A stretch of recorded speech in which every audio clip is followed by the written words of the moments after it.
What's up guys, welcome back to the channel. Today we're back with my series called Fighting with Your Physique, where I talk to you, I teach you about fighting with the strengths and weaknesses of your body. It's very important to understand your body and how you can be the best version of yourself. So today we are talking about the guys that are physically just so strong. Guys like Badr Hari or Triple G, when they touch you, you just drop. But just because you're the stronger fighter doesn't mean you're necessarily the better fighter. It doesn't necessarily mean you're going to get easy wins, because being strong is an advantage, but there are definitely disadvantages which you need to understand. So today's video is for the guys out there who are just a little bit stronger than everybody else at their weight class.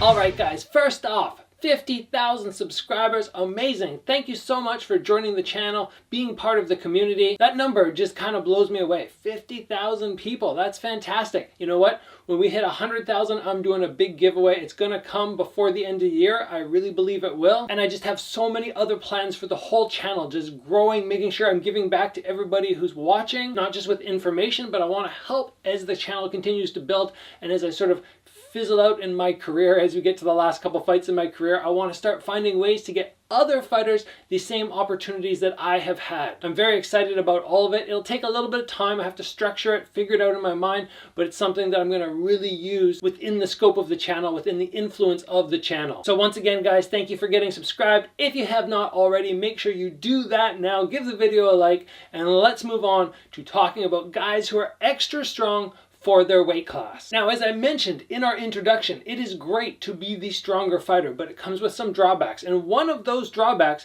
is when you are stronger, it often means that you're going to tire out quicker because you generally have big, strong muscles. If you decide you want to be a power puncher who's also going to be throwing volume, you're probably going to find that it's unsustainable and that you will tire out. And we've seen this early in the careers of guys like Conor McGregor and Canelo. They would always tire out very early in the fights, and guys like that, along with Badr Hari, just hit very hard, but I don't think they were really recognizing that it's good to draw back, good to take their time. Maybe guys like McGregor needed to just push his cardio a little bit more, but when you're one of those people, when you touch guys and they just drop, it's very, very easy to get too excited in certain moments and just basically blow your gas tank. So what we want to be careful of is not putting out too much volume, too many techniques all the time throughout the round. It's better to draw back and really try to be precise with the techniques you want to land. That's just something to keep in mind. Now next, I want to move on to talking about getting into big, dangerous exchanges. If I'm the power puncher, I know I can hit this guy a couple times and he's going to drop, but I decide to jump in and get in these big firefights hoping that I'll land a shot. It's probably not the smartest move, because even though you hit harder, you end up in these exchanges where they can connect with you, and you might hit harder, but it doesn't necessarily mean you have the better jaw. So what I would advise, it would basically be the opposite style of me. I come with a lot of volume because I know I don't hit crazy hard. So I have to actually be on people. I have to tire them out. I have to bring that pressure to them. But if I was the opposite, if I was the big power puncher and I was drawing back on my volume, I would try to be very precise and not end up in these big firefights. I take my time, kind of like Triple G does very often. You don't see him run in. He kind of takes his time. He lets a couple big shots go, and then he gets back out and he takes his time again. He's not rushing. It's not, I have to get in there and KO the guy right away. He just throws shots, and when somebody goes down, then he goes a little bit more on the attack. If you're the bigger, stronger fighter, there's no reason to rush in and end up in these big, dangerous situations where you're just exchanging shots. Be smart. Wait for your shot to land later in the fight, which leads us into counters. If you draw back on your volume and you're not exchanging in big exchanges, people are going to start putting some pressure on you sometimes. They're going to start coming and coming. That's just the nature of fighting. If you're not being super aggressive, they're going to start coming after you, which means you can start utilizing your counters. If I hit really hard and I'm waiting, you know, I'm throwing a couple shots, I'm trying to hit the guy with that one sweet punch that's going to knock him down, but the guy starts pressuring, I block, and then I get my big counter punch off. And if I hit hard enough, I can actually make the guy who's attacking me very scared to do it again, because every time he comes forward, I deal with it and I smack him and he goes, oh shoot, that almost knocked me down. Next time he comes in, I do a slip and bang, I almost knock him down again. He's going to get very timid, which then right away means I can dictate the pace of the fight by sort of hunting him down, but not just rushing in. As we talked about, I'm moving, I'm sort of stalking the guy, I'm waiting for my opportunity to let those big knockout shots go. I guess really what I'm saying is be an intelligent fighter. If you hit harder, you don't need to be reckless. And those counter shots are key to being able to dictate the pace and make sure the person doesn't get too gung-ho charging you down when your tempo is a little bit lower. Basically, staying patient. You don't need to rush. You need to be patient and calm and really find your moments, just like Triple G. Triple G is an animal when he hits you, but you don't ever watch his fights and go, man, this guy is just reckless. He just charges forward. He can't wait. No, he's a very patient fighter, and I like that about him, and I think it makes him very smart. Same thing when you see Badr Hari. Sometimes he loses control and he goes a little bit overboard, but for the most part, he just moves like this, and he's waiting, and then he lets a couple big shots go, and if they don't land, he goes back to just waiting, taking his time.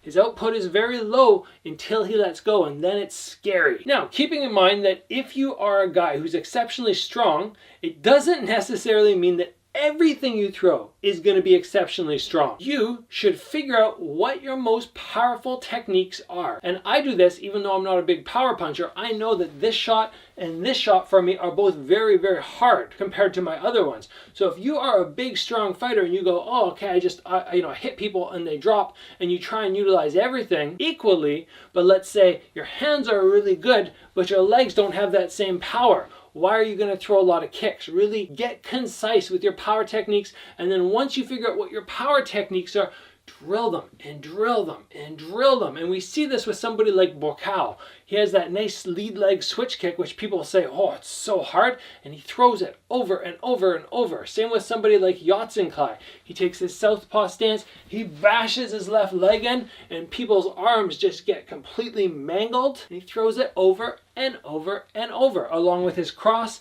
and his lead uppercut. But aside from that, you don't see him venture too far outside those techniques. Figure out what your extra powerful techniques are and then stick with them. Use the other ones, if your jab's weak, just use it as a setup. It doesn't need to be every time I step in, I throw big punches. I just, let it go. I'm finding my opening, and then bang, I put my hard shot in.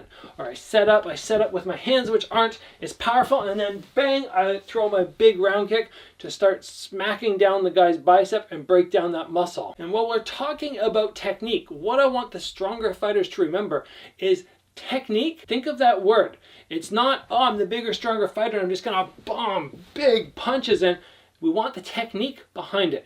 Really, really work the perfect technique. If I know I hit this cross, when I throw it, it's about 50% harder than everybody else's, but I'm not really being amazingly precise with my technique. If I go into the gym and I really dial it in, I really try to make it as perfect as possible, turning my foot and my hip over, having the shoulder follow, popping the arm at the end to get some extra little snap, and then all of a sudden, maybe I add another 10, 15% power to my technique. Don't just think, oh, I'm already a hard hitter, I can just stop and I don't have to worry about my technique. No, you dial it in as best you can. I think more than any other body type, the stronger fighter, this powerful physique, this is one that I really go, you have to be smart. It seems funny to say that because you think, oh, the guy's strong, he can just get away with whatever, but this is one where I'm really going to emphasize not so much strategy of long or short or this or that, just thinking, okay, it's all about the brain. I don't want to get exceptionally tired by throwing too many techniques. I don't want to sacrifice my technique by just working power. I still have to be very diligent about making myself the perfect puncher or the perfect kicker. Really dialing in on those techniques so they're just as crisp as possible. Being patient, super important. Again, it's all about the brain power. Now, the only one that's not so much about brain power is the footwork. If you're the bigger, stronger fighter, small little adjustments in footwork are going to be key. Because if I'm standing right in front of somebody and I never use footwork, I'm just ending up in this, okay, we're going to exchange situation. But when you see some of the best guys in the world, they just make tiny little adjustments just to catch off on an angle, and then when they hit somebody, it's that much worse. Getting punched at from this angle, for me, okay, I can deal with it. As soon as I'm here and somebody's punching at me now, That's terrible. And if you have that extra power and you can just do small movements to hit people off the center line, your power is going to all of a sudden not seem like, okay, they have 10, 15, 20% more power. It may be feeling more like all of a sudden when you hit somebody, they might be going, oh, this guy has 50, 60, 70% more power than I'm used to. Because catching those angles, utilizing that little adjustments here and there, doesn't mean I have to be bouncing, because again, this is going to tire you out. If I'm bouncing around trying to be really dynamic, it's just small adjustments.